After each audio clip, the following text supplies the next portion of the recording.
বাংলাদেশ জামায়াতে ইসলামীর secretary general ও সাবেক সংসদ সদস্য মিয়া গোলাম পরোয়ার ঢাকা মেইলকে দেয়া এক সাক্ষাৎকারে বলেছেন, গত ১৫ বছর বলতে গেলে জামায়াত মানুষের কাছে প্রকাশ্যে যেতে পারেনি, প্রকাশ্যে কোনো সভা সমাবেশ জনসভা করতে পারেনি, শুধু শুভাকাঙ্ক্ষীরা আমাদের কাছে প্রকাশ্যে আসতে পারেনি। ৫ আগস্টের পর থেকে অন্তর্বর্তীকালীন সরকারের রাজনৈতিক, গণতান্ত্রিক এবং সংবাদপত্রের স্বাধীনতা জনগণ ভোগ করছে। জামায়াতও সেই সুযোগ পেয়েছে। ফলে প্রথম থেকেই জুলাই আগস্টে সকল শহীদের বাড়িতে যাওয়ার সিদ্ধান্ত নিয়েছে জামায়াত। বন্যা এলো, সেখানেও আমরা সফর করেছি। যেখানেই গিয়েছি লক্ষ লক্ষ মানুষ জড়ো হয়েছে।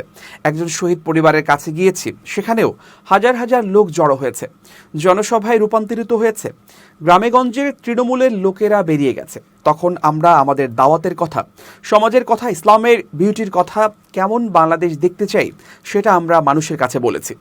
যারা জুলাই বিপ্লবে অংশগ্রহণ করেছেন তাদের দুটি ভাগে বিভক্ত দেখা যাচ্ছে। শহীদ পরিবার এবং বৈষম্য বিরোধী ছাত্র আন্দোলনের নেতারা চাচ্ছেন আগে হত্যাকাণ্ডের বিচার, পরে নির্বাচন। অন্যদিকে রাজনৈতিক নেতারা দ্রুত সময়ের মধ্যে নির্বাচন চাচ্ছেন। সেক্ষেত্রে আপনাদের অবস্থান কি? এই প্রশ্নের জবাবে ক্যাডার ভিত্তিক সংগঠন জামায়াতের সেক্রেটারি জেনারেল বলেন, আমাদের অবস্থান হচ্ছে নির্বাচনের আগে এই মানবতা বিরোধীদের বিচার সম্পন্ন করা। তবে যত দ্রুত সম্ভব নির্বাচনও আমরা চাই। নির্বাচন হলেই তো হবে না, নির্বাচন অবাধ, নিরপেক্ষ ও গ্রহণযোগ্য হতে হবে। সেজন্য নির্বাচন প্রক্রিয়ার কিছু সংস্কার প্রয়োজন। এটার সঙ্গে ইলেকশন সিস্টেমের কিছু রিফর্ম লাগবে, পুলিশ অ্যাডমিনিস্ট্রেশনের কিছু রিফর্ম লাগবে, জুডিশিয়ারি, সিভিলার কনস্টিটিউশনের কিছু জায়গায় সংস্কার লাগবে। রাষ্ট্রের সমস্ত জায়গায় সংস্কার না হলেও ৬-৭টি জায়গায় সংস্কার ছাড়া ইলেকশন ওই ১৪, ১৮, ২৪-এর মতো হয়ে যাবে।